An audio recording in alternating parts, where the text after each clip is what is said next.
گول کے ڈابونلے میں آج این جی او سوشل لائف سروس آرگنائزیشن کی جانب سے ایک میٹنگ کا انعقاد ہوا ہے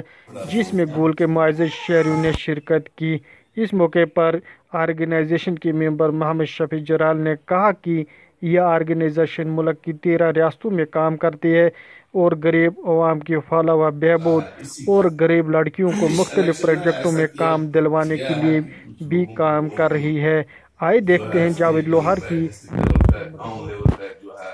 لایا جائے گا۔ ہمارے شاہ صاحب وہاں پر بیٹھے ہوئے ہیں، جتنا کام انہوں نے کیا بیلوس ہو کر، بیلوس اس کو کہتے ہیں، یہ 13 اسٹیٹوں میں وہ کام کر رہا ہے اس وقت، اور وہ کچھ گھر سے نہیں خرچا رہا ہے، وہ حکومت سے لے رہا ہے اور زبردستی لے رہا ہے، کیونکہ سکیمیں تو ہیں غریبوں کے لیے لیکن غریبوں تک وہ سکیمیں پہنچتی نہیں ہیں۔ اس لیے اس نے یہ ایک کوشش کی کہ میں ان لوگوں کو ساتھ میں جوڑتا چلوں اور میری ایک ایسی جماعت بن جائے جن کی میں خدمت کر سکوں، جن کے پاس 2 وقت کی روٹی نہیں ہے، وہ تو ہماری بیٹیاں ہی، میں ان کی مثال آپ کو دے دوں گا۔ ان کو اگر کسی چیز کی ضرورت ہوتی ہے تو وہ اپنے بھائی سے نہیں مانگ سکتی ہیں، وہ اپنے باپ سے نہیں مانگ سکتی ہیں۔ حالات اس قسم کے ہوتے ہیں کہ ان کے پاس پیسہ نہیں ہوتا ہے۔ ایک تو شرمانا تو وہ بھی ہے کہ بھائی پیسہ ہی نہیں ہے ان کے پاس، ہم مانگیں گے کیا؟ تو اس نے یہ کوشش کی کہ وہ سکیمیں اٹھا کر لانچ کی جائیں اسٹیٹ میں۔ ہم جب دلی میں پہنچے تو سوشل لائف سروس آرگنائزیشن جو ہے، ہم اسی کے لیے گئے پرٹیکولرلی، خاص طور پہ، کیونکہ میں نے پہلے آپ سب لوگوں کو یہ بات بتا دی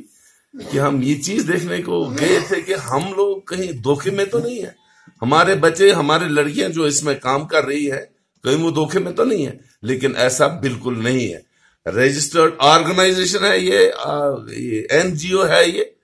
اس میں کوئی بھی سیاست نہیں ہوتی نہیں ہے۔ جو بھی این جی او ہوگی اس میں کوئی بھی سیاست نہیں ہوگی، البتہ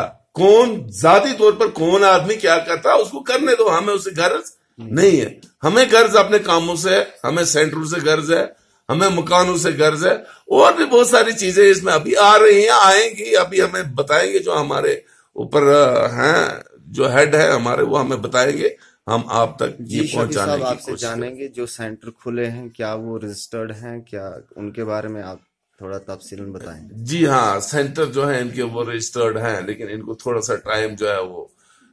ڈیلے کرنا پڑے گا، مطلب کرنا مفت تو نہیں ہے وہ، لیکن صبر رکھنا پڑے گا، صبر رکھ کے ان کو تنخواہیں ملے گی باضابطہ، اور وہ لڑکیاں جو سیکھ جائیں گی، جن کو ڈپلوما مل جائیں گے، وہ فرسٹ کلاس طریقے سے اپنا کام کسی بھی جگہ میں کر سکتے ہیں اور پیسے چارج جو کما سکتے ہیں، اپنے آپ کو اپنے پاؤں پہ کھڑا کر سکتے ہیں۔ اور کیا میسج دینا چاہیں گے آپ عوام کو اس میں زیادہ سے زیادہ جڑنے کی؟ میں یہی میسج دینا چاہوں گا تمام لوگوں کو کہ وہ لوگ اس آرگنائزیشن کے ساتھ جڑ جائے، چونکہ یہ کام سینٹر سے ہو رہے ہیں۔ سینٹر جو ہے وہ government of Jammu and Kashmir کو ہدایت دیتی ہے، اور جب ہدایت دیتی ہے اس ہدایت پر انہیں کام کرنا ہوتا ہے۔ جو بھی کام آتا ہے اس آرگنائزیشن کے جو اراکین ہیں یا جو زعما ہیں،